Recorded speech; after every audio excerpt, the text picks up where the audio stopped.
Boa tarde, boa noite, bom dia, tudo bem, gente? Eu tô aqui para falar com vocês sobre um tema interessante. O tema seria empatia. Como é que a empatia ela interfere na nossa vida, no nosso cotidiano? Eu normalmente ministro aula presencial e todos os anos eu perguntava aos meus alunos do ensino médio, do ensino fundamental 2, se eles já tinham ouvido falar na palavra empatia em suas casas. E a resposta era sempre: não, professor, nunca ouvi falar nessa palavra. E de repente a gente está convivendo numa situação, que é essa pandemia, 1 ano e pouco, onde na realidade nós estamos precisando urgentemente de sermos empáticos, de se colocar no lugar do outro, de sentir o que o outro está sentindo. E como é que a gente vai ser empático se a gente nunca ouviu falar nessa palavra? Se a sociedade nos ensina a sermos competitivos, claro que nós temos a capacidade de nos transformarmos através do conhecimento, da sabedoria, do discernimento, da fé. Tudo isso faz a gente se transformar. E a gente é um agente em transformação, nós somos um agente histórico.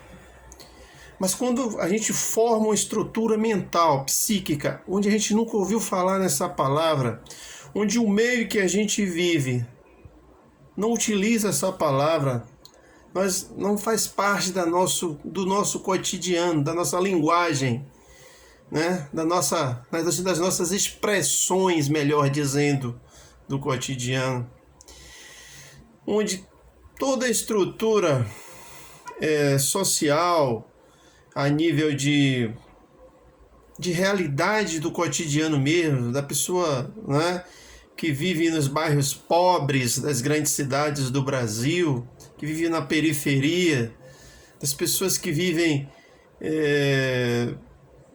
apenas dentro de um processo em que elas não é permitido a ela entender e compreender essa situação de como agir empaticamente. Pelo contrário, a família, a escola, nos ensina a vida toda a sermos competitivos, a tirar uma boa nota.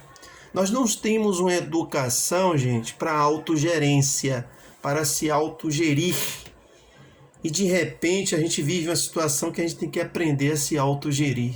E esse é o momento, por exemplo, o ensino à distância, o ensino como está sendo dado agora pelo Estado, os alunos têm que aprender a se autogerir, administrar seu tempo, ter responsabilidade, não é? E o que é que a gente vê? A gente vê que os meios de comunicação e as pessoas cobram da população, de modo geral, um comportamento empático. Use máscara. Você vai se salvaguardar e guardar o outro. Difícil para esse indivíduo entender essa linguagem, porque não foi a ele ensinado isso, ele não foi educado para isso. Ele foi educado para ser competitivo, para ser individualista, para pensar só em si. Vou falar uma expressão aqui que vocês vão me dizer logo assim, ó, rapidinho. Vocês vão completar aí do outro lado. Farinha pouca, aí vocês vão dizer aí do outro lado, meu pirão primeiro. É assim que nós somos educados, desde a infância. Desde a tenra idade, desde pequenininho, a família nos ensina assim. A maioria das famílias, não estou dizendo que todas, mas no bojo geral, né? A televisão, os jornais, as revistas, a internet, todo esse contexto, os filmes que assistimos, os desenhos animados, tudo isso nos ensina a sermos individualistas. A sociedade competitiva nos ensina a sermos individualistas, né? A consumir. Eu assisti um filme uma vez, Quanto Vale ou É por Quilo? Eu lembro, filme nacional. O ator Lázaro Ramos dizia assim em uma das cenas: a verdadeira funcionalidade da democracia é o consumo, né? A gente está aqui para consumir, para sermos individualistas, para sermos competitivos. E aí de uma hora para outra descobrimos que temos que ser empáticos, cooperativos. Como cooperar, né? Aí apelamos para a solidariedade do brasileiro, né? Mas no bojo geral, a população, a massa, no seu íntimo, os mais vão dizer assim, mas somos cristãos, o judaico-cristianismo nos ensinou a pensar no outro,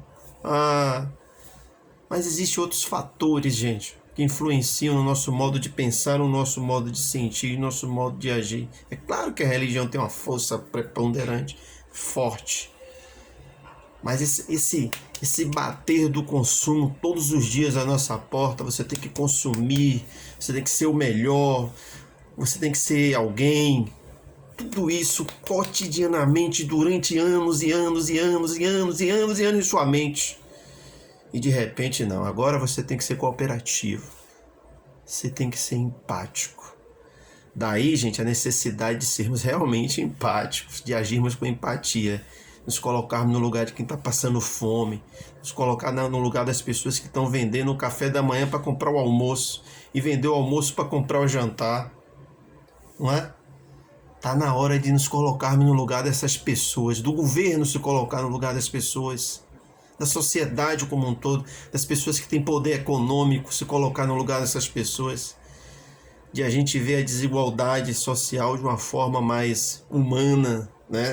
Que a gente pode colocar. Uma vez você foi perguntado ao professor Milton Santos, numa entrevista com ele, Milton, e a humanidade? Ele respondeu, a humanidade ainda está por vir. E assim eu deixo vocês. Será que a humanidade ainda está por vir? Felicidade a todos. Beijo e um abraço.